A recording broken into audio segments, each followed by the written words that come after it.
अस्सलाम वालेकुम नाज़रीन, मेरा टीवी न्यूज़ में आओ यहाँ सायरा सुमरो आओ यहाँ पिरिया गुल। सब खबरी का नजर हेडलाइन ते। वफाकी हुकूमत अवाम मथा पेट्रोल बम किराए छॾियो। पेट्रोल की कीमत में एक ही वक्त 137 रुपया 24 पैसा फी लीटर वाद। पेट्रोल जो नओं अघ 458 रुपया 41 पैसा फी लीटर ताईं पहुची वियो। डीज़ल जे अघ में भी घाटे तौर वाद। फी लीटर ते 184 रुपया 49 पैसा वाद। डीज़ल की नई कीमत 520 रुपया 35 पैसा मुकर्रर। नोटिफिकेशन जारी।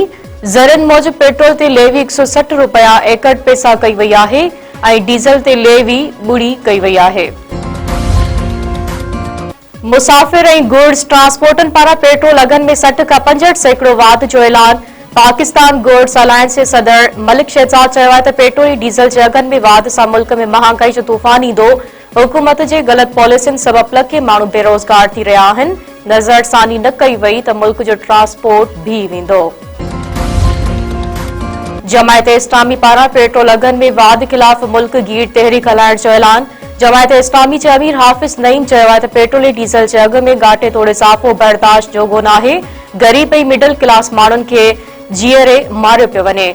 हाफ़िज़ नईम वधीक चयो आहे त जमायत इस्लामी पेट्रोलियम शयुनि जे अघनि में वाध खे रद्द करे थी। अघ में इज़ाफ़े ख़िलाफ़ अॼु खां सॼे मुल्क में एहतजाजी मुज़ाहिरा कया वेंदा। सिंध हुकूमत पारां मोटरसाइकिल बस ऐं ट्रक मालिकनि खे सब्सिडी ॾियण जो फ़ैसिलो। वॾे वज़ीर सैयद परात अली शाह चयो आहे त सूबे में ट्रांसपोर्ट जा भाड़ा वधाइण न ॾींदासीं। बस ऐं ट्रक मालिकनि खे सब्सिडी ॾिनी वेंदी। रजिस्टर्ड मोटरसाइकिल सवारनि खे हर महीने 2000 रुपया ॾिना वेंदा। मोटरसाइकिल जे ट्रांसफर मुफ़्त करे रहिया आहियूं। कराची में वज़ीरनि सां गॾु प्रेस कॉन्फ्रेंस कंदे सैयद परात अली शाह वधीक चयो आहे त सॼी दुनिया में तेल जी क़ीमतनि में इज़ाफ़ो थियो आहे। स्कूलनि ऐं रेस्टोरेंट्स जे हवाले सां तजवीज़नि ते हिकु हफ़्ते खां पोइ फ़ैसिलो कयो वेंदो। हुकूमत खे IMF जे प्रोग्राम ते अमल करणो हूंदो आहे। वज़ीर आला मरियम नवाज़ पंजाब ते समूरनि शहरनि ऐं पब्लिक ट्रांसपोर्ट मुफ़्त करण जो ऐलान करे छॾियो। आबादकारनि खे फी एकड़ फी लीटर डीज़ल ते 100 रुपया सब्सिडी ॾियण जो फ़ैसिलो।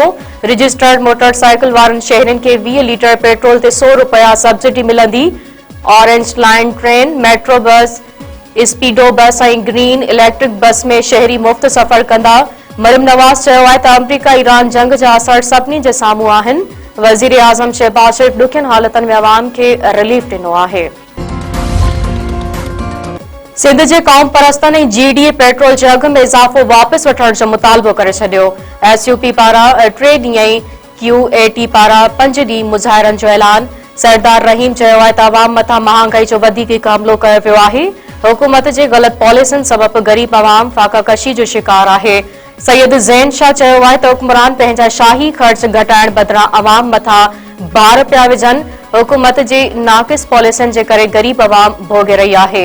अयाज़ लतीफ़ अली जो चयो आहे त पेट्रोल अघ में 137 रुपया लीटर इज़ाफ़ो अवाम सां ज़ुल्म आहे। क़ीमतनि में वाध खे रद्द कयूं था।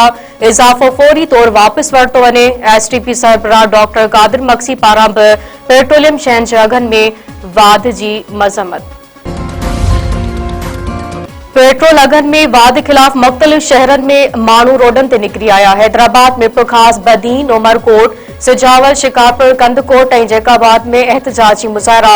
लालकानो, सैंवर, निंदो, टंडोबागो, मांझंद, सन, ठारूशाह ऐं भान सईदाबाद में एहतजाज। मीरपुर बठोरो, मीरपुर साकरो, खेपरो, राजू खानाणी, राधर, कोबो सईद खान ऐं ॿियनि शहरनि में बि एहतजाजी मुज़ाहिरा। मोरो, मटियारी में वकील सरापा एहतजाज। अदालती कार्रवाइनि जो बाइकॉट कयो वियो। सदर आसिफ अली ज़रदारी जो वेझो दोस्त गुलाम कादिर मरी लाॾाणो करे वियो। गुलाम कादिर मरी कुझु ॾींहं खां बीमारी सबबि कराची जे अस्पताल में दाख़िल हो। इलाज दौरान संदसि साह जी तंद टुटी पई। पार्टी अॻवाननि ऐं बिरादरी में ॾुख जी लहर। मरहूम जी जनाज़े निमाज़ टंडोलायर वेझो अबाणे ॻोठ में अदा कई वई। सियासी समाजी शख़्सियतनि ऐं शहरियुनि जी वॾे अंग में शिरकत। मिठी अस्पताल जे चीफ मेडिकल ऑफिसर जे मुबैना आपघात वारे केस में 3 सीनियर डॉक्टरनि समेत समूरनि जवाबदारनि जी ज़मानत रद्द। अदालत अॻूणे MS हरेश जुगाणी, मोहन खत्री, डॉक्टर अब्दुल मालिक नोहड़ी ऐं ॿियनि जी ज़मानत रद्द करे छॾी। ज़मानत रद्द थियण बाद जवाबदार कोर्ट मां फरार। पुलिस ॾिसंदी रहिजी वई। सिविल अस्पताल जे chief medical officer Abdul Karim Sheikh डॉक्टरनि ऐं अमले जी मुबैना ज़ियातियुनि खां तंग अची आपघात कयो हो।